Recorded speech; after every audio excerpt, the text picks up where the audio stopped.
And come hold your grandson with me in the bunker. This is I can't. This is so crazy. I've never heard you sound so defeated in all my days.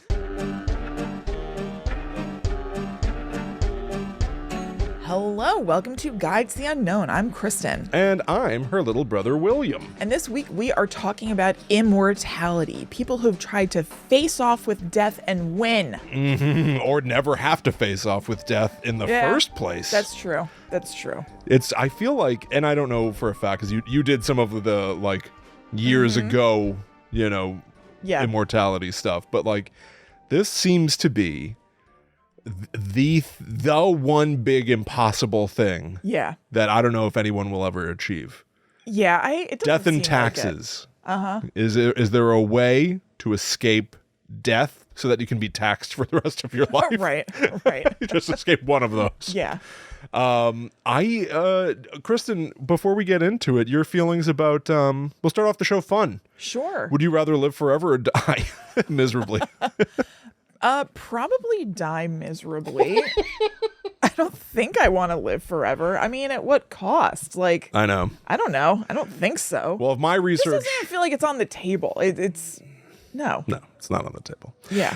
Cost is an interesting obviously, one. I know we're doing a theoretical thing, but just it's hard to even conceptualize. What, it's just me? Like...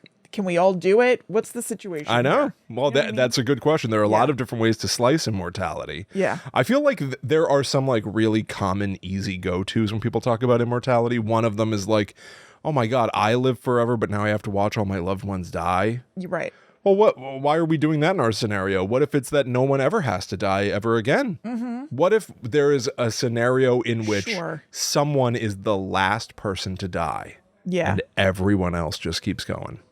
All right. I mean, I guess. I guess we're in, if we can all be in okay health, then. You never get to rest. I guess. I don't know.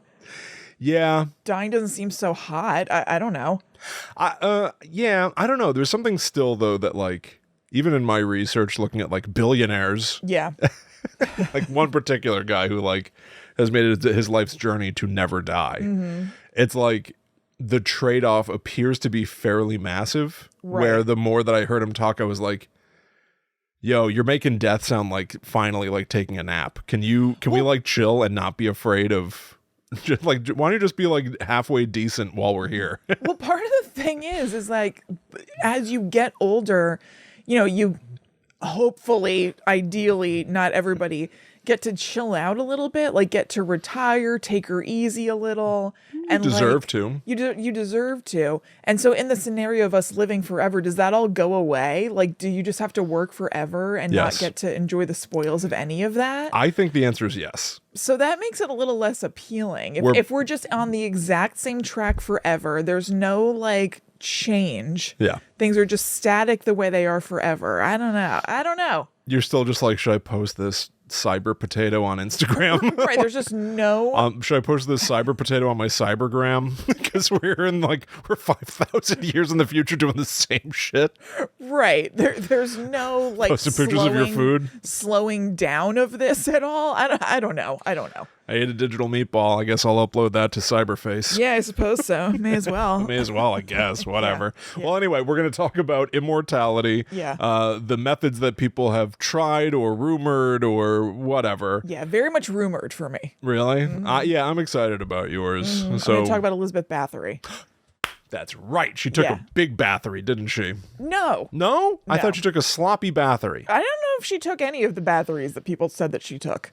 Damn it. She did bad stuff, but the bath thing seems to be completely made up. She just said bath right in the name. Yeah, I know. I know. Is it just because she has bath in her name? I think are like, so. Oh, she took a bathy. All right, well, let's hear about that after this commercial break. Kristen, yes, take it away. So, all right, so what really is the deal with Elizabeth Bathory then? Okay, it's not good. Bad lady. Bad bath. No.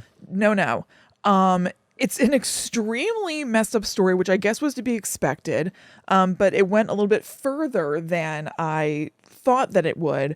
But here's the top level thing that I knew. Well, what do you think you know about Elizabeth Bathory? What is my history with Elizabeth Bathory? Yes. She lives down the street because she lived forever. Right. Like that. How weird would that be? She's still around. Yeah. What she did here. worked. Yeah. What I think I know about Elizabeth Bathory is very, I would have to imagine, surface. Mm-hmm. I knew that she was killing people to drink their blood, like the blood of the young will make me young kind of thing. But I don't know, was she literally drinking it like a vampire? Mm-hmm. I don't think she was biting people. I think she was killing people, filling a goblet. She was probably around in goblet times. Yeah, definitely goblets. And goblets and thunderpots. Oh, what a time to be alive. Oh, the era. Yeah. The dream era. And sucking it down and thinking it would make her young. And I bet she got really sick. That's my guess. That's all the very limited shit that I know combined with a guess that it probably made her tummy hurt. Yeah. Okay, you're very wrong. There's nothing about her drinking their blood. It's about her bathing in their blood.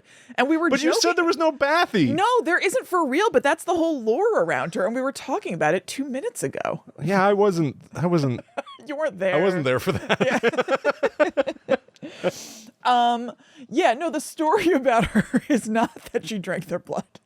I mean, look, maybe somebody threw that out there at one point. Listen, sometimes when you're in the bath, a little bit gets in your mouth.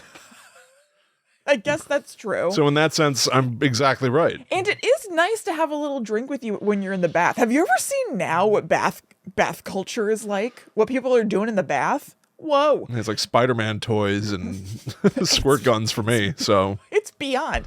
Like, I'm familiar with and have, but like never use, honestly. Like a little like table for your bath that goes over it. People are going to town on that table. They're putting candles, they're putting their drinks, they're putting their Stanley cup that has its own little like life preserver ring around it that has like gummies and pretzels and all kinds of shit. They are loading themselves into the bath. We're like, how are you going to get out of your bath, man? maybe you don't have to.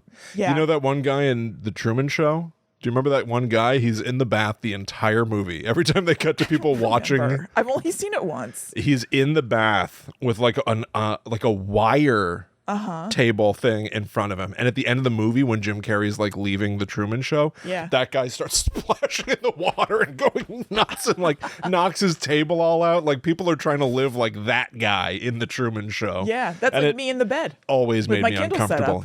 How's that going? It's going great. Still going strong. Was with it last night.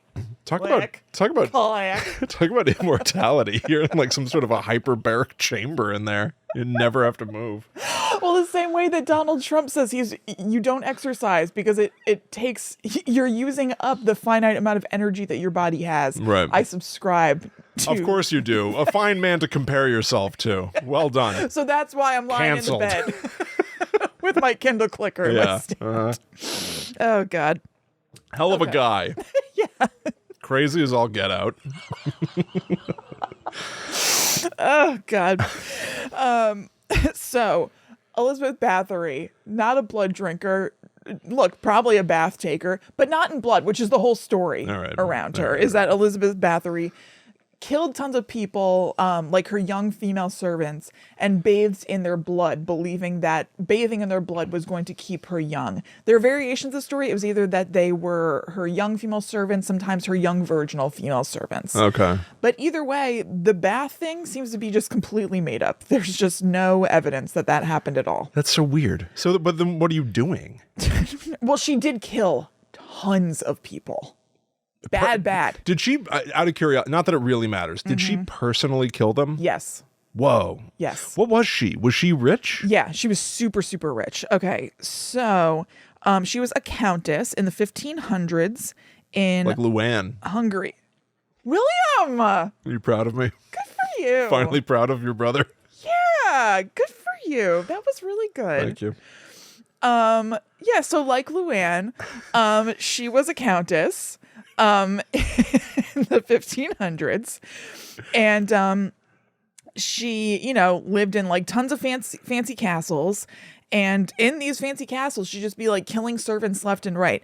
Now it's in the show notes. I don't go into it here because it's like I also just kind of skimmed it because it was like too much for me. I was like, I can't with this. You can read about the different creative, super messed up ways that she killed her servants. Like I said, in the show notes, but Hachimachi, this lady was not good. Super sadistic and messed up. Really? Yes. I wonder if in her brain there was a point to killing them different ways. Like if all you want is the blood. Well, no, the thing is, she doesn't want the blood. Again, put that to the side. She's just killing. Oh, she doesn't even care about the blood? No. This whole thing, the immortality thing with her is just made up. I'm going to tell you that about whole, Elizabeth Bathory. I thought just the bath was made up. I didn't say that. No. I'll tell you about Elizabeth Bathory, and her story is tied to the immortality thing. Yeah. Because everybody says it. It seems like that's just completely made up. Wait, so then what? Yes. PR person was trying to put a spin of her like, she had an interesting motive. Elizabeth was really just trying to live forever. I don't know. Who did that? Who helped her out? I don't even find it that helpful. I am. I think it's good. It does add to the lore. If she's trying to live forever, I'm fine with it, whatever she wants to do then. Right. It does make for an interesting story, I suppose. Right. Well, not just I suppose. It is an interesting story. But I guess you could say it's equally interesting in just a different way that she was just like a horrendous rich lady serial killer. Yeah. Just deciding to kill because she was sadistic. Yeah. She was abused when she was younger. Not everybody who's abused goes and does these things. Of course not. No. But it is an interesting story. It's a factor on its own in merits, yeah. Mm-hmm. I will say. Sure. So yeah, I thought it would still be interesting to talk about her and what happened a little bit. But yeah, up front, has nothing to do with immortality at all. Wow. She's just a nut. Just a nut. Yeah. Yeah, just a rich nut. Okay. Who was All right. who was killing people. The death number is said to be somewhere around 600 people or 650. It seems more realistically or more conservatively to be around 30 people to 350. That's the conservative estimate or realistic estimate. Why is That's that span still so big? many. It's a very big span. I don't know. Record keeping wasn't as good in the 1500s. I don't know. It's amazing that 30 murders suddenly sounds very Like nothing. small. I Yeah. know. Oh, just a paltry 30 murders. Yeah, totally. It's so weird. So like I said, the bathing in blood thing is really just a footnote in the actual story. It really is just kind of a rumor about why she did the killing. And it's not like there are any witnesses or anything to say that she did it, that she was bathing in blood. Right. It's just kind of like something that people said. It seems likely that she did mostly kill women, and that is part of the bathing in blood story, that she killed, that she was bathing in women's blood. Maybe the story about the bathing in blood kind of came from the fact that she mostly killed women. And they were like, well, maybe she killed the women because she wanted their blood, because then she could use their blood to become I don't know. Well, you know what? When you phrase it that way, too, it makes me think like that PR person trying to find some reason in something that an insane person is doing. Right. You might try to look for any kind of... It's like seeing a face in the clouds. She was doing all that killing for some internal logical reason. It couldn't simply be that she was a total sadist and liked to murder. It had to be some end goal. Right. Like it's just grasping at straws. Yeah. But what a weird straw to grasp at. Perhaps she was siphoning their blood to put in her bathtub. Well, a weird I know, totally, but a weird thing of like serial killer folks, like the Zodiac, when he's like, all those that I kill will be my slaves in the afterlife. It's like, no, it's always weird. But there is this sort of like living forever thing that seems to go hand in hand with murderers sometimes, or it's like, they stay with me. My victims stay with me. Some of that's pop nonsense, but yes, people have said that before. No, you're right. It is totally true. But just literally the made up mechanism of she put all of their blood in a bathtub. Right. And It's crazy. In it. Yes. That came from nowhere. Right. It seems likely that she mostly killed women because women were her personal servants. That just kind of was the way it went. So it's kind of a proximity thing to a degree. And she only got punished when she killed people who weren't her servants or peasants, because that was like where the line was drawn. Like people knew that she was killing people, but it was like, oh, well, they didn't like really matter that much. But when she started killing people who were also like aristocrats, even if they were like below her station or whatever, but if they were like above the level of just like servant girl from the town, then people were like, okay, that's enough. We got to catch her and put her in jail. What a nightmare. It's crazy. It's really nuts. The whole thing is a nightmare, honestly. Yeah. This is a bad story, believe it or not. This story of horrible murder. You know what? Mm-hmm. She was a real jerk. Yeah. I got to tell you, not nice. Yeah. So she was born into extreme wealth, but she had this super troubled youth. I got all this from National Geographic. She had epilepsy, migraines, and violent mood swings as early as age 4. And she routinely witnessed savage beatings of the servants in her home. Oh. So she kind of like, Became was numb. raised with this idea that you treat these people Like as crap. less than and you can be violent toward them. And that's just normal. She witnessed a public execution when she was 6. So again, like we said before, that doesn't guarantee that you're going to, grow up and do the same things to other Of course, people. yeah. But that's the context for Doesn't help. for her personally. Yeah, it's not great. No. So when she was 13, she was married to an 18-year-old guy from another rich Hungarian family, and they got into torture together. It was apparently like a mutual thing that they were into, torturing servants together and stuff. At one point, he gifted her a glove with spiked claws for her to use to thrash her servants. A spiked oh. Yeah, like Catwoman. But bad Catwoman. She's sort of the original Catwoman. Right. Bad Catwoman. Her aunt got her into orgies with, quote, sorcerers, witches, and alchemists. It's a bunch of like really dark stuff, honestly, but I wanted to mention the orgy. It's not what I thought we were talking about, man. I gotta be honest. I'm a little surprised. Yeah, no, I was. Witches and sorcerer orgies? Yeah, sororgies. I wanted to mention that because to me, that could also possibly maybe play into the legend of her bathing in blood. Like the ritual of it all, the potential magical aspect, if she was running in circles with people who were into that sort of thing. Yeah, I mean, we're literally talking about a time where they're like, yeah, there's a witch here. And a sorcerer just came over. Well, let's do it. Right, so this is the context of the time. The time... It's not my kind of time. No, not for me. I think Doc from Back to the Future went back this far and was like, oh, great Scott, I've got to get back. Gotta get out of here. I've got to get out of here. Maybe I think. Wow, that's this is Scott, heavy, Doc. As they're watching Elizabeth Bathory massacre. a servant girl. I think that. There's that word again. Heavy. They're not completely equipped. horrified. They're still, Doc and Marty are still hooked on their own interplay. While this all goes on. We gotta get out of here. I have an ancestor back here, Doc, or something. Or like, is there a reason you brought me here? Or I needed someone else to look at it, Marty. I can't be the only one suffering. Or did Bill and Ted do the same thing? I think they might have. They The did go Wild back to a time Stallions. of princesses. Yeah. They yeah. did. So maybe they saw this too and they were like, no, thank you. Yes. And they went to a nicer princess time. They did not bring Elizabeth Bathory back for their history report. That would be totally different. She starts massacring in, what was it? San Bernardino High? San Dimas High? Dimas. That'd be a scene. Oh my God. She'd have her pick of the litter there. So after Elizabeth Bathory's husband died, she moved to a new town, but word had spread by this time. Sure. That about her cruelty to staff and the disappearances of like anybody who worked for her, basically. So it said that townspeople tried to hide the fact that they had daughters so that they wouldn't get like recruited to work at the castle and be killed by Elizabeth Bathory. What a nightmare. So this may be what led her to turn her eye to her fellow nobles and start killing them, which is what finally got her investigated and imprisoned, although she was never actually convicted of her crimes. So she had 4 of her servants as like little like lackeys who were also helping her do bad stuff, and they were actually convicted, although she wasn't. Dude. Dude.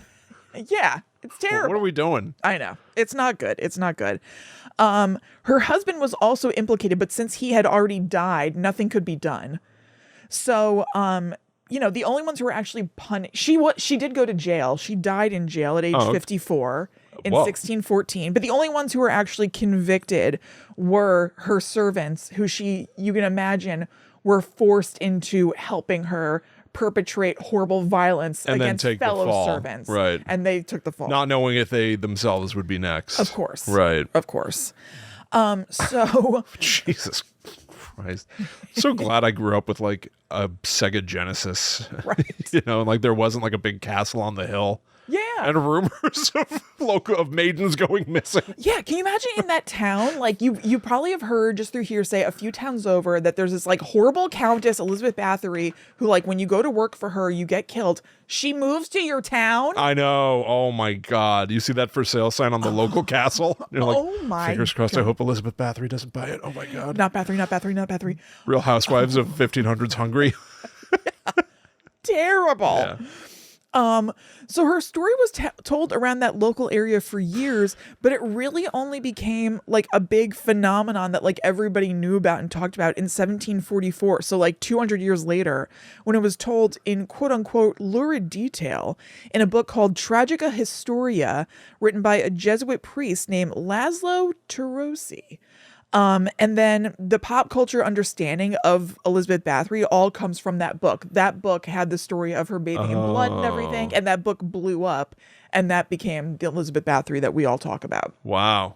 Right. So that guy was a liar. I guess so. Or, I mean, he was reporting he on... probably heard it, Right. person by person by person over the course of 200 years. It's Yes. a game of telephone. Yes, Yeah. totally. So nowadays, the whole thing has kind of been reappraised. Not that it's like, oh, you know what? She's not so bad. Although I will tell you in a sec, there are some people who think that she's been framed or something. It seems extremely unlikely.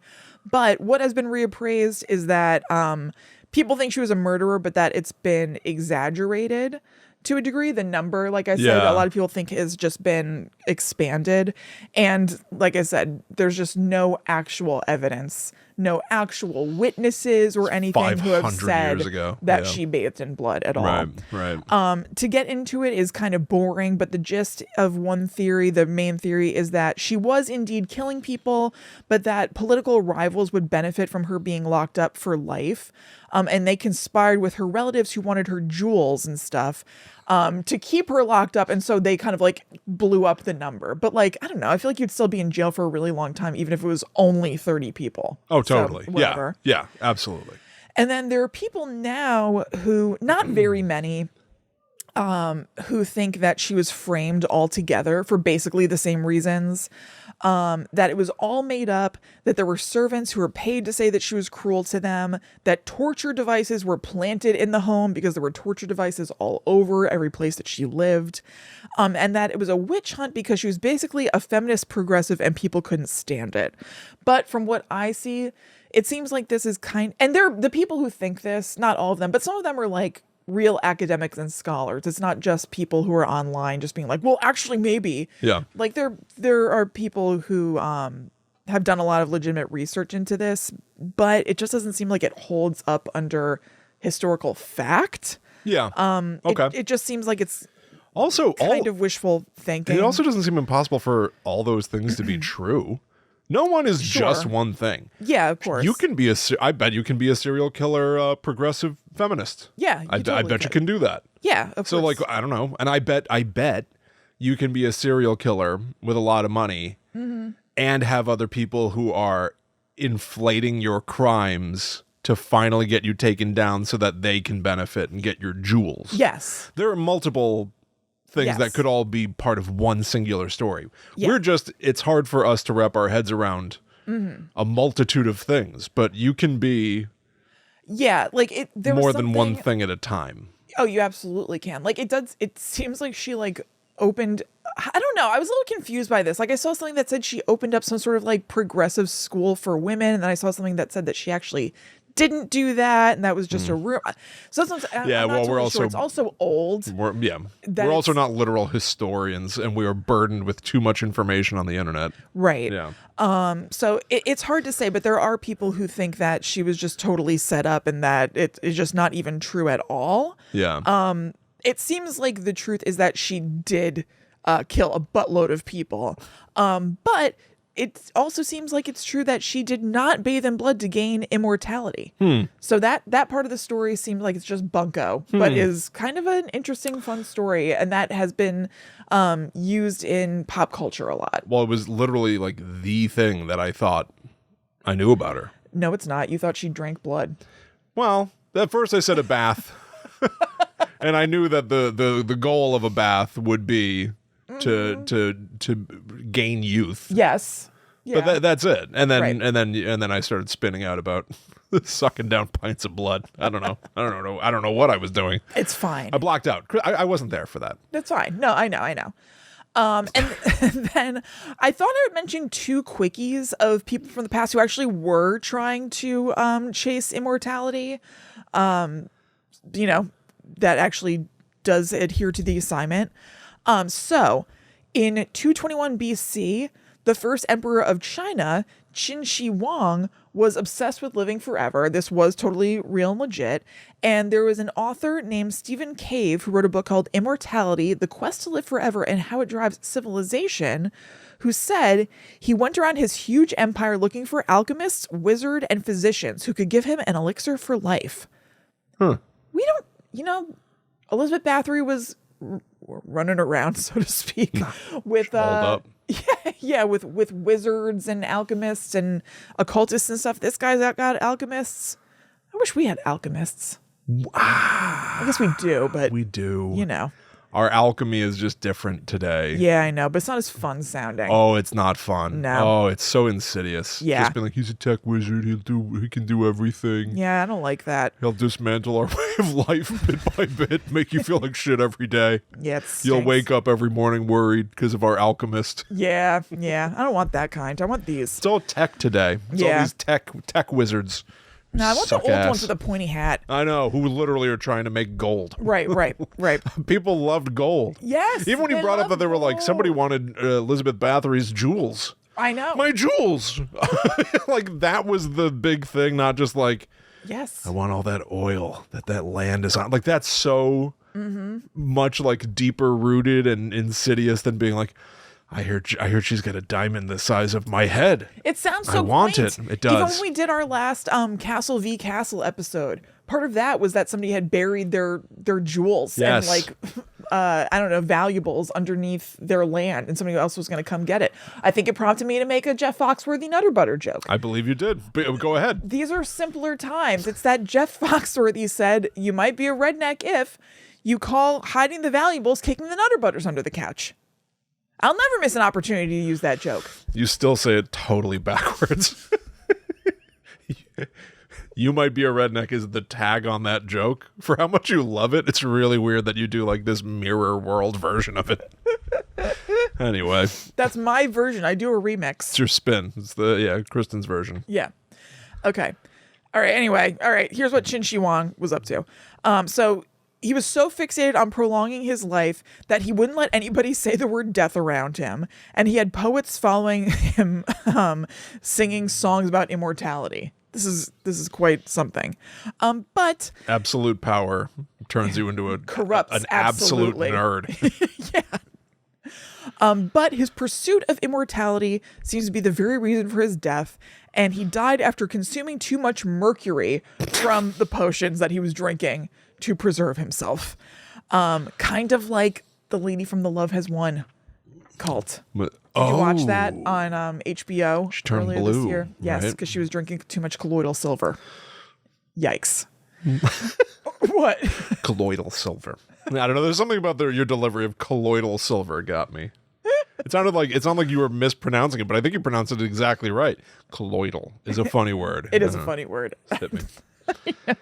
Too much. And I'd colloidal. I'd heard of people taking colloidal silver because it's supposed to like help you like reach higher spiritual realms. But she was drinking it to cure her cancer or whatever. Reach the So I was final surprised spiritual realm. when I heard that she was drinking colloidal silver, I was like, oh, that's right. I've heard of this for like hippie stuff, but no, she was using it for what she thought was a medical reason. It was a real head spinner. Yeah. So yeah, he did the same thing as Love Has Won. So when modern archaeologists studied his tomb, they were able to discover this because its mercury content was 100 times higher than normal. Whew. Yikes. Whoops. Another one was Gilgamesh, a Mesopotamian mythological figure. So this is really just kind of a story. Sure. But Gilgamesh, whose feats were recounted in 5 poems, is told by the king Utnapishtim to stay awake for 6 days and 7 nights to prove that he's worthy of being immortal. But unfortunately for Gilgamesh, he falls asleep almost immediately. Immediately? Very relatable. Blew it, Gilgy. I know. So I guess he's not worthy of being immortal. But that guy still tells Gilgamesh that there is a plant at the bottom of the ocean that can restore youth. So if he wants to go that route, he can go that route. Gilgamesh gets his hands on it, but as he's swimming, a snake steals that plant and disappears. Oh, man. Gilgamesh then returns to his home without the secret for immortality. Bummer. But Cave, that guy who wrote the book about immortality, says that there's a lesson to be taken from this. The lesson is that we'll never conquer immortality, and we need to come to terms with that and think about living a good life. You know what? I think that that's true. Mm-hmm. I think that that's true. I know. I think that's a good perspective on it. Yeah. Can I give you a quick shorty? Mm-hmm. It's sort of the immortality thing that I knew of from my childhood. Yeah. I think everybody knows of this, but I was curious. I didn't do a hyper deep dive because it, quite frankly, just gets too in the weeds. Yeah. I looked up cryogenics a little bit. Okay. Because cryogenics, I remember as a kid hearing like there are people who like freeze themselves, or obviously the Walt Disney thing. Mm-hmm. Did Walt Disney freeze his head? Yeah. And then they made Walt Disney's Frozen with Elsa so that people would Google it and not get information that the CEO had been frozen. Just that whatever episode we did that has the greatest joke we've ever told, which is the Walt, mouse thing. Yeah, Walt Disney getting unfrozen today and thinking he can get right back to work. Yeah, and he's terrible. And employees being like, "Look, he doesn't even know how to use a mouse." Mm-hmm. And he goes, "I know how to use a mouse. Yeah, this company was built because I knew how to use a mouse." That's right. He's on all your shirts. It's one of the greatest jokes you and I have ever told. I think you're right. Ever told. Anyway. Have fun for everybody that we have retold 2 jokes so far in this episode from previous episodes. Those jokes will live forever, Kristen. That's right. They're immortal. God damn it. So I looked up cryogenics. Just some fun facts about cryogenics. Yeah. The first corpse to ever be frozen was that of James Bedford in 1967. I don't know if he's still frozen. Because here's the problem. Yeah. A lot of these companies. This became like kind of like a thing. And obviously, I think it's got to be obvious to most people. Mm-hmm. To be frozen, you're already dead. Right. So they're freezing dead bodies. Right. And the theory is that maybe in the future we will be able to thaw a human body and bring it back to life. Yeah. It's twofold. That you have to be able to thaw the body perfectly. That's true. Although, remember that Urban Legends episode where I covered this family? It was a made up story, but this guy said that he came across a family that like had frozen. Yeah, they just like go to sleep and freeze and they wake up in the winter. Yeah. So there and like there have been stories about like a woman who like somehow triggered essentially hibernation, freezing to death in a car, and did survive that. Oh. Yeah. But for how long? I don't know. That's not part of my... I'm just sort of reciting a hazy memory, but I do believe that is a weird case of like somebody who's basically just their vitals slowed down to such a degree that she survived being quote unquote like frozen. Yeah. And lived. Damn. Yeah. But so in this cryogenics thing, like you're dead and then someone freezes your body. And maybe you were sick. A lot of people who've like opted for this are like, maybe they'll have some sort of a cure for this illness in the future. But they also, when no one talks about it, they also need to not just thaw a body by putting it in the microwave and like hitting like frozen chicken. Yeah. You need to like, baked potato. You've got to like thaw the body so there are no crystals Yeah. ice crystals and like your heart's not broken and Right. whatever. And then they have to also know how to bring you back from the dead and cure that disease. Yeah. A lot of ifs. Yes. And it was sort of a fad-ish, but also you're dead, you can't pay for this. So your family has to now pay for your body in frozen storage for a while.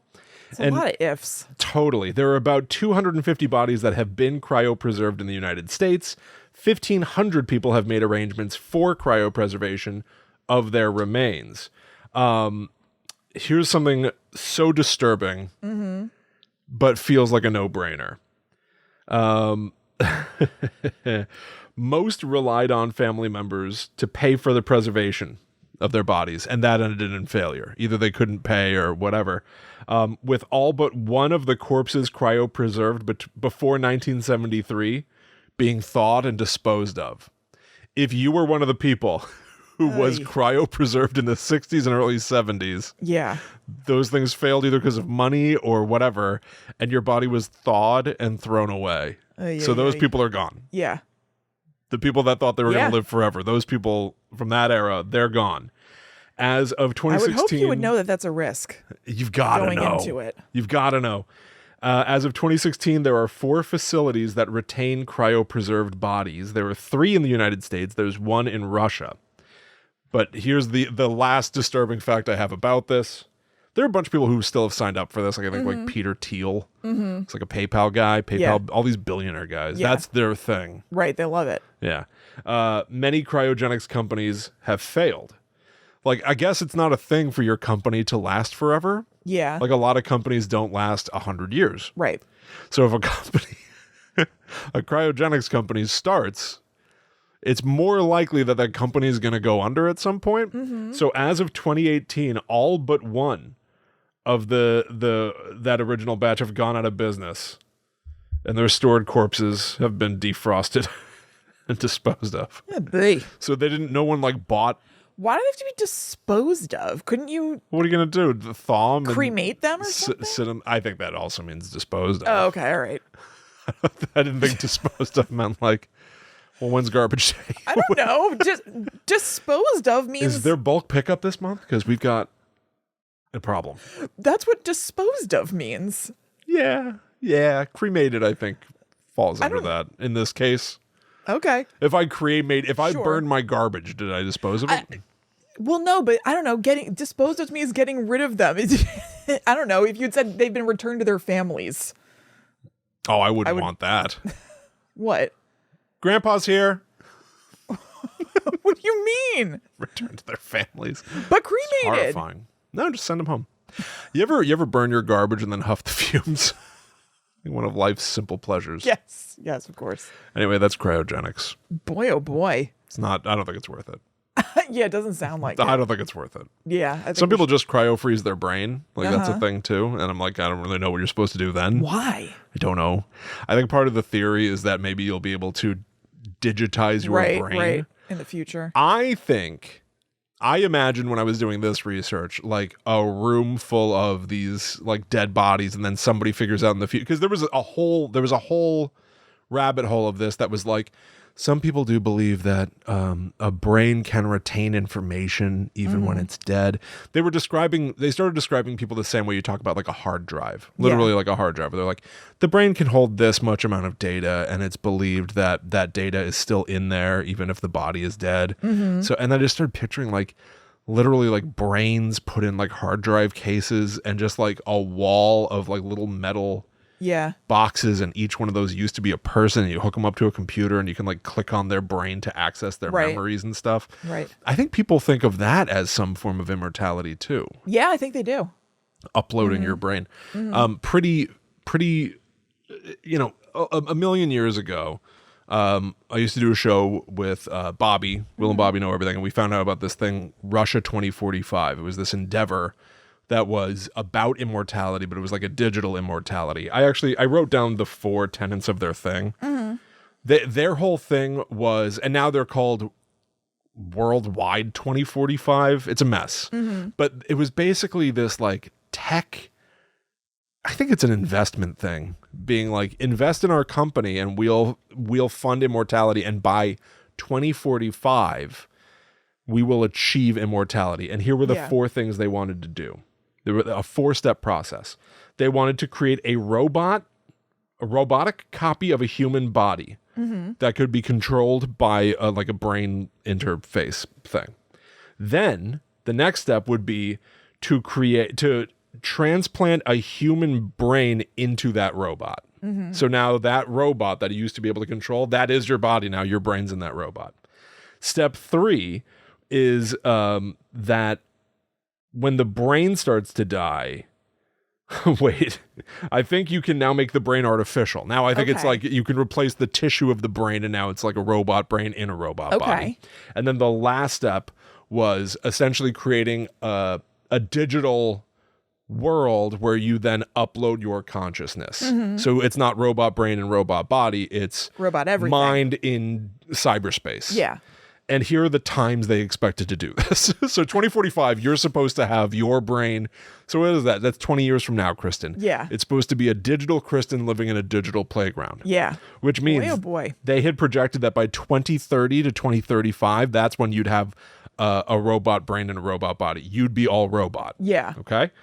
Which means to do that, they projected that somewhere between 2020 and 2025, we would have already transplanted a human brain into a robot.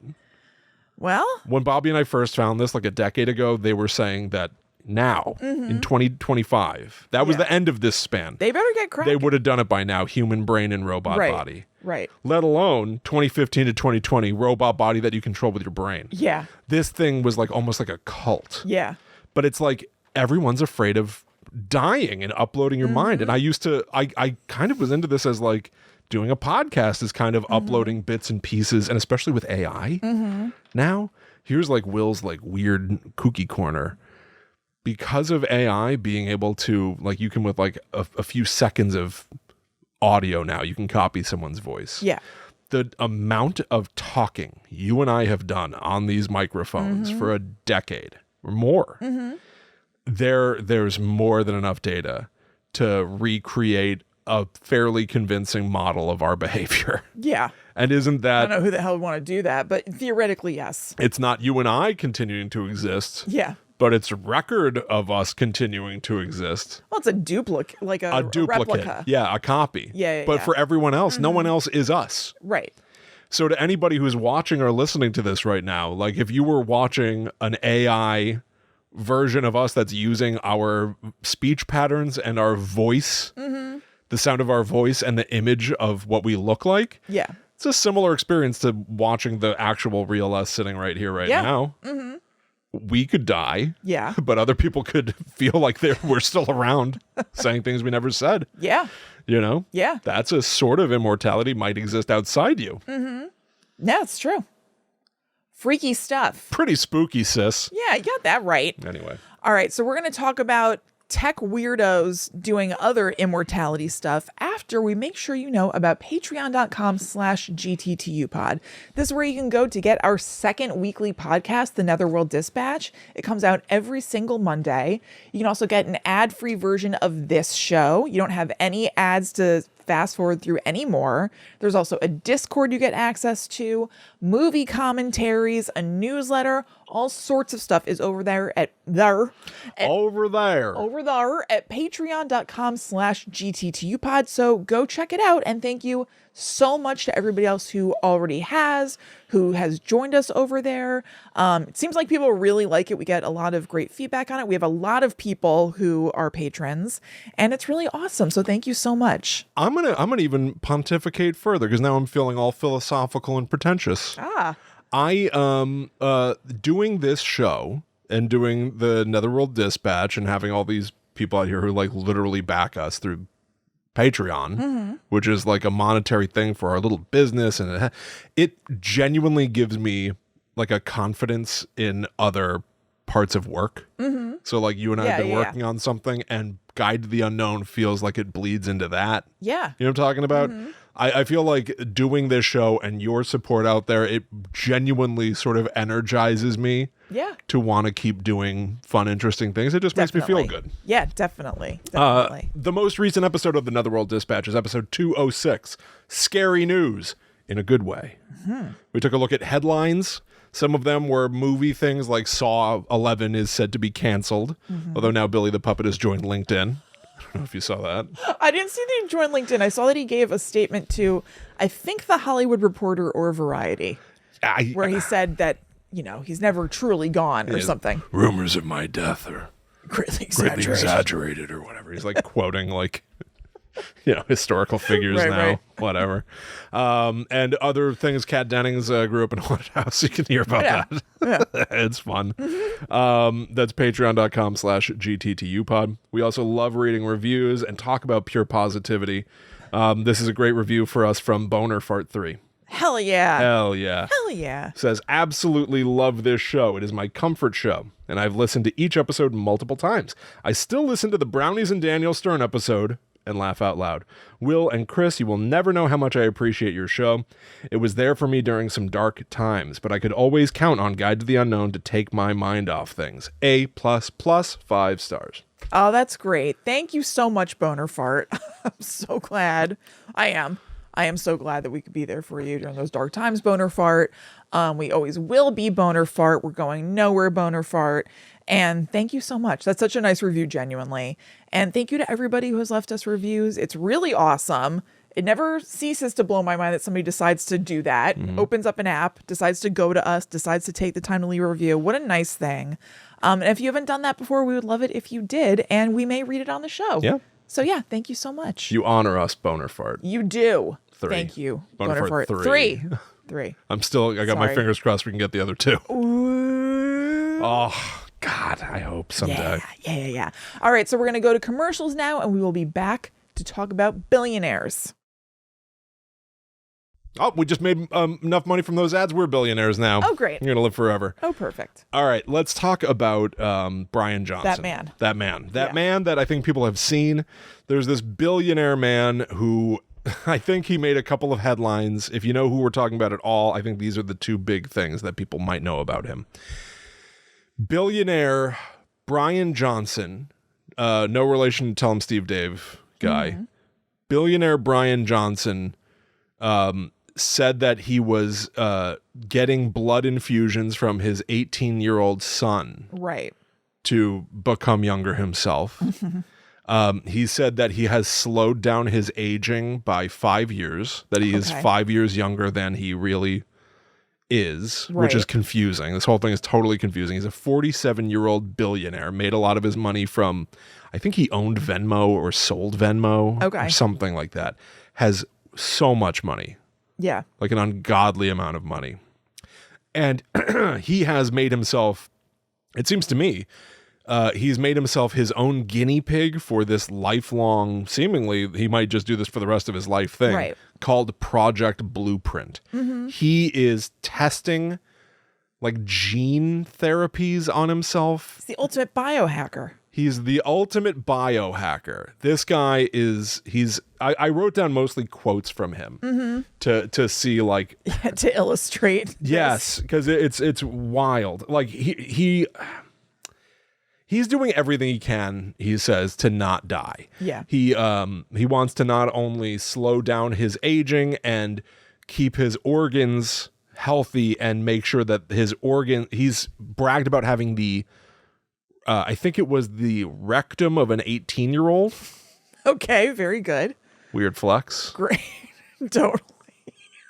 But okay. Never really thought about like an aging rectum. Gotta wonder what my rectal age is. I know. I guess I have the rectum of a 41-year-old. Probably, right? Yeah, I would imagine. I hadn't really thought about it. All these. So I watched a documentary about him. There's a documentary about Bryan Johnson. So much different. 20 years ago? What I don't know. What a long, strange journey it's been, old friend. I was about to say the old same chum. thing. What a long, strange trip it's been. There's a documentary about Bryan Johnson that came out on Netflix in January. And I watched it. And it's peppered with... And I think this is some of the problem of talking about anything in 2025. Like, the documentary does a fairly good job of this, like, both sides of the argument thing that documentaries do, right? Yeah. Like, they don't really necessarily take a stance. They show Bryan Johnson what he's doing, and they also play what all of the critics say about his process, the risks he's taking, the cost of it all, the whatever. And then they play also feedback from scientists and people who do say that, like, what he's doing might be beneficial in some capacity. And it's so documentary presented all. I know I'm supposed to make my mind up by the end. Yeah. And my mind up at the end is not dissimilar, honestly, from how I felt about Elizabeth Bathory earlier, where I'm like, she can be multiple things. She can be like a whacked out serial killer and also have had elements of her that were things you should empathize with. Yeah. I think it's complicated, but people can be multiple things. Yeah. I think, I think about a lot is like Indiana Jones, like the bad guys in those. Just in general. You know who I think about?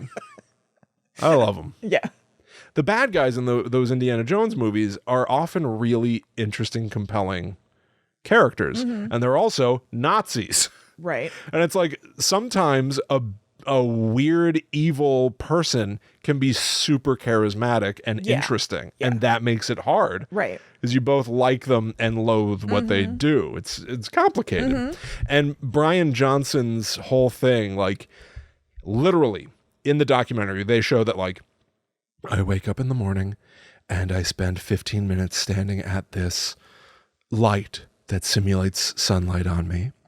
And then I go and I take 130 pills. And then I have my blood tested to test all my levels of whatever. Yeah. Then I do an hour of really intense workout. Then I eat this sludge that I call the green monster that has everything my body needs. Then it's about 1,000 more pills. Then it's another workout. From morning to night, he is honing his health. Yeah, it's a singular focus. It's the only thing he does.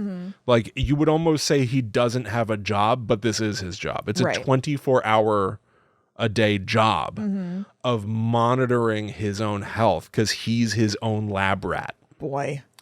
And it's indulgent, it's obsessive, it's expensive, and it's pointless. Yeah. His endeavor, so it's called Project Blueprint. You can look it up. He says that he posts all of his biometrics and everything throughout the day.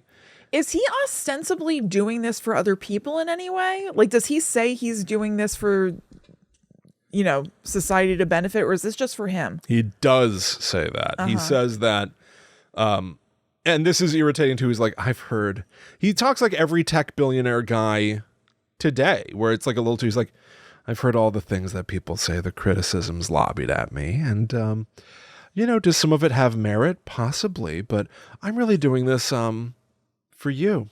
It's like, come on, dude. Yeah. Like he seems to, he talks about himself as being a pain in the ass. He talks about himself as being difficult. He talks about himself as being lonely. He talks about himself as like wishing he could have a relationship and literally saying to people like, I'm very difficult to be around. Are you sure you want to do this and be in a relationship with me? Like, and those things would make you empathize with him to some extent.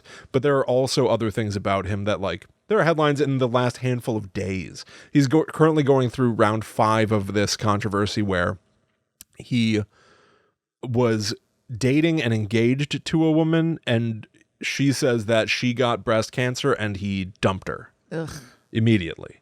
And his thing is like, no, I didn't. Here are the dates. But it's all this, like, it's impossible to peg down any kind of truth as an outsider. And is it our responsibility as individuals to know how to do that anyway? I don't know.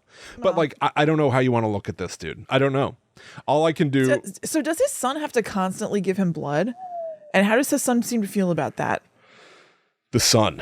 His son's name is Talmadge. And Talmadge, this documentary is full on creeped out.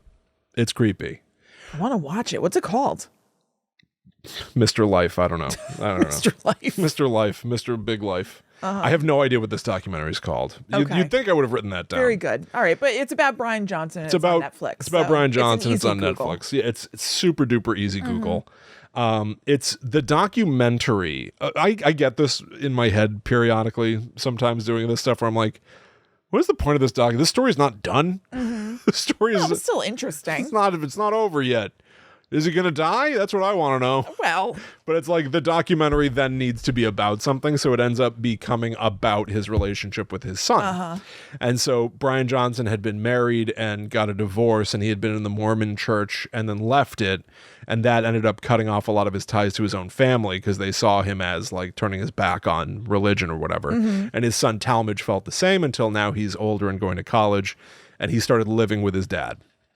And the two of them are now working out together all the time. And Bryan Johnson has this whole thing. He said, it's not healthy. It's not healthy. He goes, as they're working out, he's got I this. like that he's passing it on to his son. You know what I mean? I know. He's got this very dispassionate way of talking because he tries to view everything pretty robotically. As they're working out, he like turns to the camera and he goes, I wish I had Talmadge's legs. He's like the perfect specimen. Oh my God. He says. Yeah. This is not good. And then ultimately they do this blood thing, which it's blood plasma. I don't know the difference because I'm stupid. Well, I don't know. It's like a part of blood. It's a part of blood. And here's the most unfortunate thing in the documentary to me. So Bryan Johnson has his son Talmadge. Talmadge is 17, and his dad keeps talking about how he hopes he never dies and how Talmadge is perfect. Oh my God. And like he says, like, I don't want to die because there's so much to do. And I've never had a deeper relationship than I have with Talmadge, and one lifetime is not enough to explore that. Like, it's very heavy. Putting a lot on this kid. Putting a lot out there. But Bryan Johnson's own father is still alive. And he's like a Midwest. He like kind of looks like Tom Arnold and kind of talks like Tom Arnold. And he's like a heavier dude, bald, white hair. Bryan Johnson's dad. He's aged. I guess I just realized that I thought Bryan Johnson was European for some reason. No. He's from Utah. He's a Mormon man. Yeah. So, I know. Everything you just said points to him being American. But he looks like Kyle MacLachlan in the Dieter sketch. You just said that the thing about his dad, it just made me realize, no, this man is very American. I'm trying not to be completely unkind, but he looks like he's in Sprockets. Yeah, and he dresses like he's in Sprockets. Yes. Anyone know what Sprockets is? Yes. Touch my monkey. No, he does. One of my questions for you is, do they address why so shiny? Is he just moisturizing so much because he's keeping his skin young? He released an article titled, I Am Not Wet. I didn't know that the Tim Heidecker thing was parodying that. I thought it was just him doing that. No, it's not. I was just. I was referencing Tim Heidecker for an audience of one, and it was you. Okay. Tim Heidecker plays characters on Cinema, and he looked all oily and gross. And then he released an article just titled, I Am Not Wet. And he tried to explain that he's been using some sort of oil on his skin. Of course it's just But you're that. right. Why would that guy put out an article that said, I'm not wet? I am I'm not sorry. wet, to explain why I look so weird.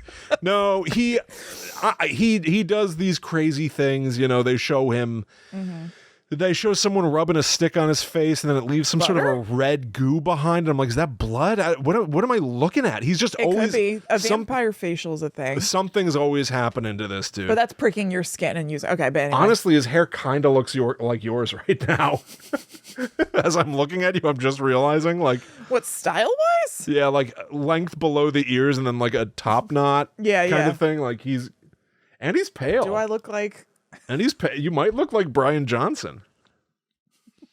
Now tell me, now say, I've done everything to demote the mind.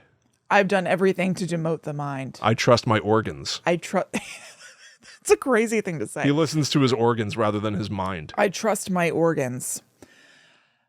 I wrote down quotes. Here, read this top quote. Read this top quote. Where you like do a test with your muscles. It's like something weird. Yeah, I don't know. I literally wrote down quotes. So here, read this first quote there. All right.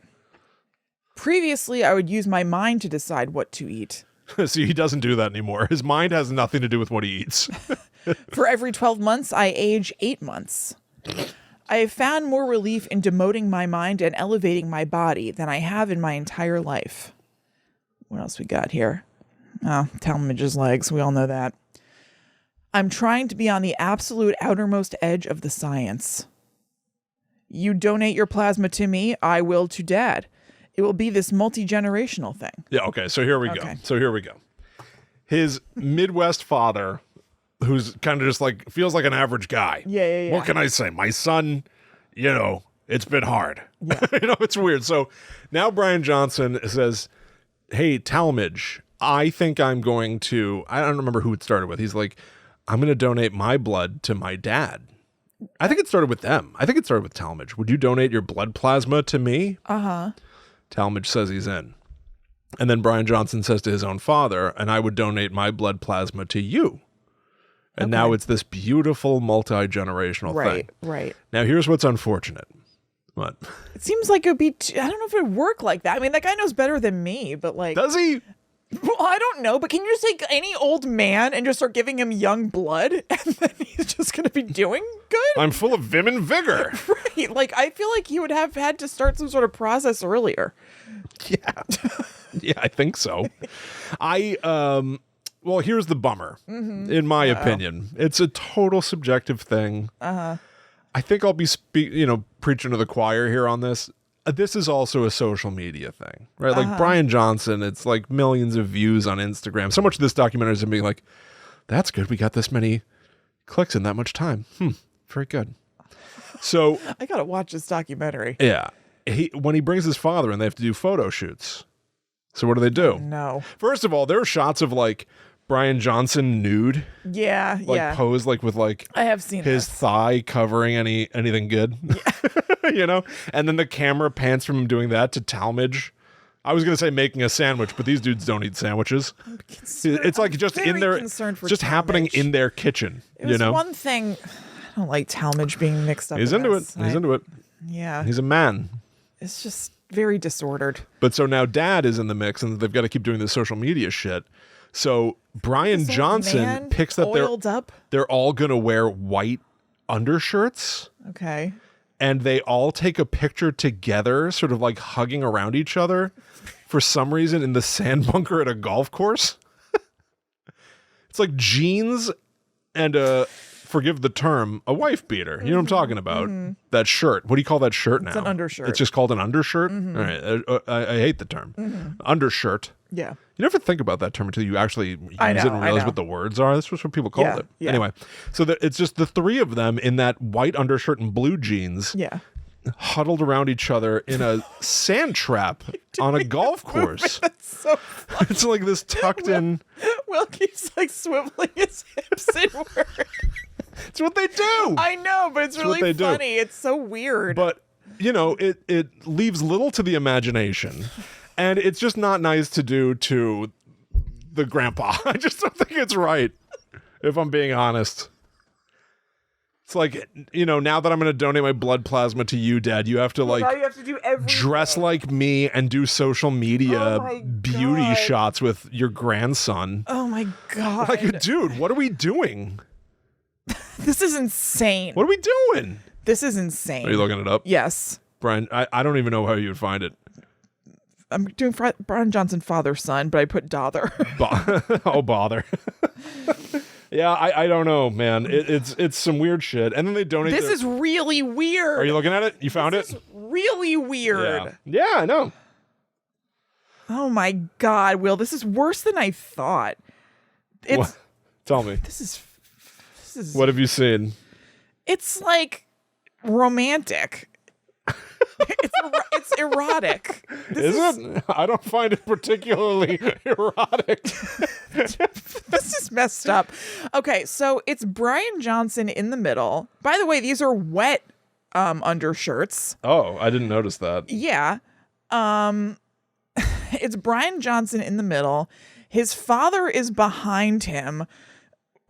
He's weaved one arm. I don't know how to describe. Basically, their arms are all around each other. His dad's head is resting on one side of him. His son's head is resting on the other side. They're all just staring at the camera. They're just all wrapped around each other. This is so weird. It's pretty spooky stuff. Oh my God. It's pretty spooky. And they're wearing wet, white, transparent undershirts. Yeah, at one point they were in a pool. This is... You don't think it's really, really, really, really good? Not right. really, really, really cool. I can't believe what I'm seeing. This Like, is kind of badass. This is really worse than I thought it was going to be. I don't know what's going on, man. Wow. I don't know what's going on. What is he thinking? Here's the picture where he kind of looks like you right now. See, he's dressed like he's in Sprockets. No, he is dressed like he's in Sprockets. See? Yeah. That's Bryan Johnson That's me. with Kristen. And actually, the perspective, we record on YouTube at youtube.com/GTTUpod. The perspective, I think, was a little bit like Sprockets sometimes. Because sometimes somebody would be in the foreground. Sure. And somebody else is in the background. Will was just holding up a picture to the foreground of the camera, and I was in the background. Yeah. So that's nice. So here's some of the things. This isn't right. It's not right. And listen, this all comes down to who knows. At one point he flies to like I can't believe that photo shoot. Okay, I'm back. he flies to some little village outside Honduras to do some sort of a gene therapy because it's illegal everywhere. And they like show like in the documentary, he's like, so I'm getting on this flight to go because nobody will do this anywhere else in the world. Yeah. And all the scientists are like, well, sometimes science has to do things that are technically illegal. That's spooky. It's pretty spooky stuff, everybody. Yeah. It's also the plot of Saw X. It's not important. Like, you're just doing this for no reason. It's not like you're going to find some life-saving treatment because you're about to die. This is just for, like, your vanity and curiosity, I guess. At least he's doing it to himself. Yes, yeah. You know? I hope he's only doing it. Well, no, he's also inflicting it on Papa and making him put on a see-through tank top. And poor Talmadge. Yeah, poor Talmadge. Who do you feel worse for, Talmadge or Grandpa, who's Talmadge. forced to wear that tank top? Tank top, that's the term. Blouse? Tank top, yeah. The blouse. Spaghetti strap tank top. Grandpa's blouse. Here, Dad, put on this blouse and come hold your grandson with me in the bunker. This I can't. This is so crazy. I've never heard you sound so defeated in all my days. I can't. I can't. So It sounded like you were like you lost all the energy in your body. I knew this guy was doing it to himself. I can't. It's like you were on your deathbed. I can't. You mean my regular bed with my Kindle? Yes. I knew this guy was doing it to himself. I knew he was taking his kid's blood. I didn't know how much he was making his kid participate. I didn't know that he was looking at his kid and being like, you're the perfect specimen. I didn't know that he's making his dad get blood transfusions. This is sick. He didn't make them. Well, His dad's a grown man. yes. He can make his own decisions. Yes, it's true. This is just so wackadoodle. I think it's cool. I like it.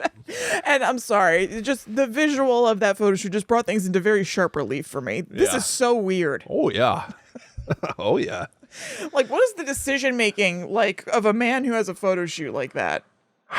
Yeah, I agree. That one, arguably, against whatever millions Oh my or God. billions have been spent in pursuit of this Right. seemingly impossible goal, it is the photo shoot that I think is the sharpest bullet Yeah. through the heart of this experiment. I've come undone. This is the logic Yeah. that is present in everything else he's doing. Right. Right. Now, some of the scientists, some of the unscrupulous detractors who try to cut him down Yeah. and make him lesser. Yeah. One of them says he professes to make everything transparent, but as a scientist, Well, he succeeded when it comes to those tank tops. quite transparent. They show them like walking from the sand bunker like back to their cars, Nipples poking through their shirts. and Papa still hasn't put his like big shirt on. Like, dude, throw a flannel on, bro. It's the first The thing other I two do. had? No, Oh, okay. So they're all just still tank topping it through the parking lot. wet tank top in it. I don't get it, man. I wouldn't do it. This is nuts. It And by did- the way, they're in a pool. There's like a pool shot, so they took the bath that Elizabeth Bathory didn't. You're right. Well, good for them. Yeah. It did make me look at Jack a lot differently too, my son. As a potential farm for your immortality. That's really what all this is for. Sustain myself off the life fluids of another. Right. Take a weird picture someday. Yeah, man. Listen, I don't know. So this scientist guy goes, as a scientist, it's really impossible to understand the tools he's using to assess his age.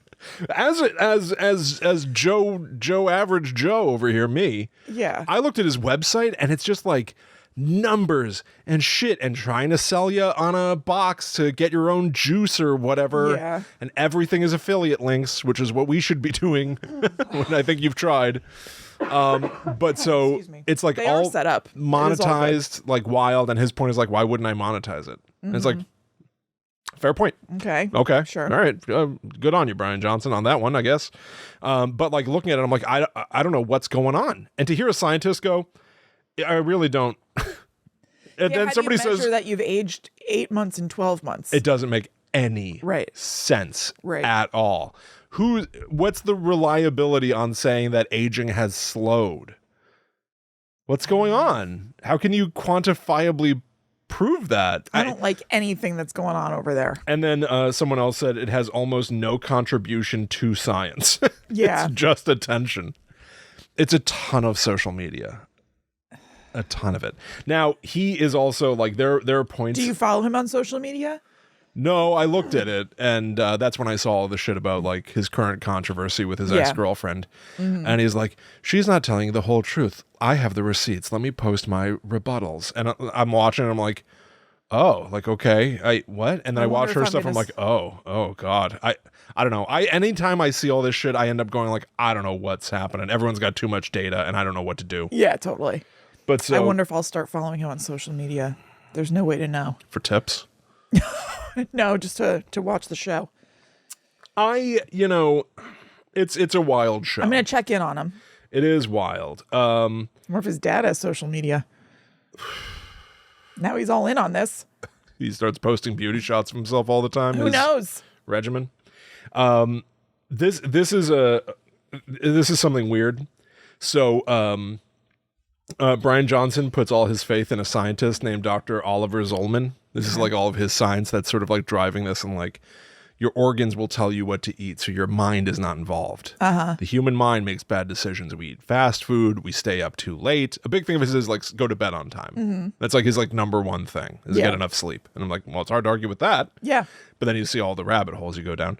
But so this Dr. Oliver Zolman, like this all sounds like super shade where it's like it's all funded by or fueled by the research of a scientist. One man. He's a 31-year-old guy. He's 31. Huh. And Dr. Zolman's longevity goal is no easy feat. By 2030, he aims to discover how to reverse the age of each of the 78 organs, encompassing all genders by 25%. As of January, Zolman told Bloomberg that despite Bryan Johnson's determination, quote, we have not achieved any remarkable results. So Bryan Johnson being like, I've slowed it down. I only age 8 months out of a year. No. Right. Even your own scientist, doctor, even your own doctor, Dr. Zolman, right, says no. He also said, in Bryan, we have achieved small, reasonable results. In Bryan. Yeah. Sounds like not a human. We trust. It doesn't sound like a person anymore. In Bryan, we have achieved like in study in Project Zoltar. Yeah, right. We have reached the pinnacle. In Bryan, we have achieved small, reasonable results, and it's to be expected. He admits he still hasn't gotten to the point with Johnson to call the results remarkable, but there has been progress. In 2033, Dr. Zolman hopes all of Bryan Johnson's organs will biologically reach age 50. At that point, he will be 56 years old. Okay. Chronologically. Right. Of course. 47. Does that not feel very, very close right now? Yeah. 47 years old to us? Yeah, totally. I was shocked. To be petty. Yeah. I looked at pictures of Bryan Johnson. I thought conservatively mid to late 50s. I thought the same thing. I was very surprised. With some heavy plastic surgery. I thought the exact same thing. I was surprised when you said he was 47. 47. But the goal is not necessarily to like he wants to be physically fit. Right. That's like all the intensity stuff. Right. I mean, optics, like how you look. It's not necessarily totally superficial, totally subjective. Like, I don't care how he looks. His point is, I want to never die. Right. And you know, here's my counter argument amongst it all. This I kept thinking about. Billionaires who want to live forever. Apparently Jeff Bezos has like invested in his own thing, whatever. And I already mentioned Peter Thiel wants to freeze his body. And they all also have their own startups of like reverse aging. Can we reverse aging in mice? Yeah. Reverse aging in mice. And I should also add this. there is weird science that they talk about in the documentary where it's like some crazy scientist sewed an old mouse to a young mouse to like connect their arteries and stuff. And it did de-age the old mouse. Like he started like acting younger. Yeah. Okay. So listen, all I know is that maybe the junk science, maybe there's a kernel of truth, but it also doesn't mean that those things would literally work in a human. Right. We're not mice, you know? Yep. And Bryan Johnson, in part of he's like, I take 130 pills. This one is what they usually give you for like an organ transplant. It sort of like slows down your organs so that your body won't reject the new organ. And that cuts to a scientist being like, I don't know why he's taking that. You should not be taking that. You definitely shouldn't. Feel like? You definitely shouldn't take a lot of that. And he's going 1, 2, 3, 4. That's 13. That's 13 pills, and he eats them all right in front of the camera. Just like, oh, damn. You swallowed those at one time. It ain't good. I don't think it's. No. I think he's gonna die. Yeah, that doesn't seem good at all. Being honest. He also they've welcomed. It seems like something bad will happen, and that it's gonna be like, yeah. He was like playing around with like a ton of stuff, and so many data points, so many different types of things simultaneously. I feel like it's gonna be hard to figure out what did it. That's what. Yes, we will have learned nothing. Right. Change you need to one be able thing. to tell one at a time. He also did. A journalist went to his little home, and Bryan Johnson goes, "You want to try a sip of the green giant, as I call it?" And it's like a mashed up, pills and leaves. I don't know what's going on. Right. And his assistant goes, "Now, as soon as you take a sip, there's the bathroom because this has a tendency to go right through you." And then Bryan Johnson comes out and he goes, "Did you tell him about the bathroom?" It's like, it was like the top of their mind. Like, this is going to make you instantly shit. Yeah. That's crazy. Congratulations, you did it. What must be in that? Shit.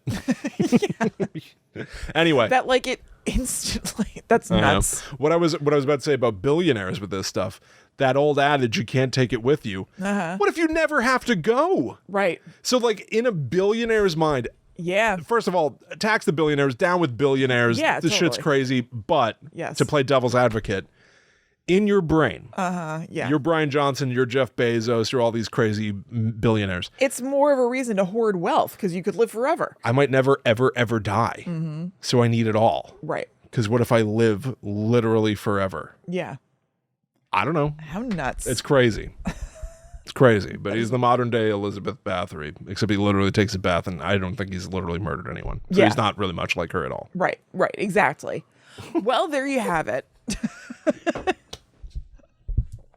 What surprises this had for us? That Elizabeth Bathory wasn't really chasing immortality, that this guy took a Bathory with his family. Yeah. Yeah, he did. Wowie Kazowie. I saw it. Yeah, we seen it. And then I told it. Yeah. Oh, yes. There you have it. We hope you enjoyed. We'll be back again next week. And in the meantime, if you want more of us, go to patreon.com/GTTUpod because there's such a buttload of stuff over there. Yeah. Enjoy. We could really use your support. This was a crazy one to look into. And I feel like we barely even scratched the tip of the iceberg somehow. Yeah, we need help. This was a hard one. I needed to like detox after this one. I didn't like watching this documentary. It's a hard watch. The Elizabeth Bathory stuff was pretty gnarly. Poor grandpa. Don't put him in a tank top. Well, can't Grandpa wear his own shirt? I had to cut short my reaction for the show. I can't believe what I saw there. Can't Grandpa wear his own shirt for the pool photo shoot? I'm surprised that all of their pants don't match, actually. They didn't? No. Grandpa and grandson are wearing black pants. Okay, maybe I'm not surprised. They're both wearing black pants, and then Bryan Johnson is wearing khaki cargo pants so he can stand out a little bit. He's got to be the ultimate. Yeah. He also wears a shirt like this multiple times in the documentary. What is going on? It's like a tank, or what's it called? A crop top with cutouts on either side of his pecs, and it's skin tight and cobalt blue. And then he's wearing a low slung, I think, nylon drawstring pant. So the clothing of the future. We're all going to be wearing this someday. Yeah. Boy, lot to take in. Yeah, boy, I sure hope that people like this are around forever. Interesting. He's got quite a fashion sense. Even in that Dieter picture, he's wearing that shirt that he's wearing in that picture where you say he looks like me. It's like Do yourself a favor, mesh everybody. long Give yourself a sleeve. thrill. Just start swiping through photos of this guy. Yeah, he's wearing like a mesh, like olive green shirt with kind of like a tank top element, and then almost like these straps that go over the shoulders. There's just a lot going on. He likes a shirt with many elements, except in that shoot with Papa and Son. Then it's a simple tank top. He might be the fifth element. Yeah, I think he is the fifth element. All right. Okay, all right. Here we go. Enough. Thank you very much. We hope you enjoyed the show. We'll see you next week. You can find us on social media at GTTUpod. I'm also there at Chillin' Kristen. William is there at The Myth Traveler. And we'll see you next time. So. Oh, yeah. Sorry, I was still caught up looking at more pictures pictures of these guys. Oh! Here's Oh, I barely saw it. It wasn't even like done loading. I don't know if I can look at that directly. Wait, show me. It's the same tank top photo shoot, but now for whatever reason they are all standing sort of hands on thighs, eyes closed, looking up to the sky. I don't know what's going on. Dreaming of forever, where they will all definitely be. All right. It's like not even. It's pixelated. So I know. They're all grainy and shitty. All right. I can't. Till next time, we're not traveling. We will be looking at pictures of Bryan Johnson. His father. His poor father. Can you just? Why'd you bring him into the photo This is shoots like this? crazy. Oh my god. Oh my god. This is so crazy. I hope that he is living off the spoils of this man's money at the very least. He better help Papa live comfortably if he's putting him through this crap. Yeah. Oh my god. Yeah. What's he holding? Some sort of An IV bag. Okay. toot bag. Toot bag with two balls. I think it's a toot bag. It's like an IV bag. It has two squeezy balls at the bottom. I don't know why. It's a toot bag with two balls. Oh my god. This is so weird. Oh. A toot bag. It's like kind of a toot bag. You know. Ah. You never technically said back to Netherworld go we, I don't think. No. Back to Netherworld going.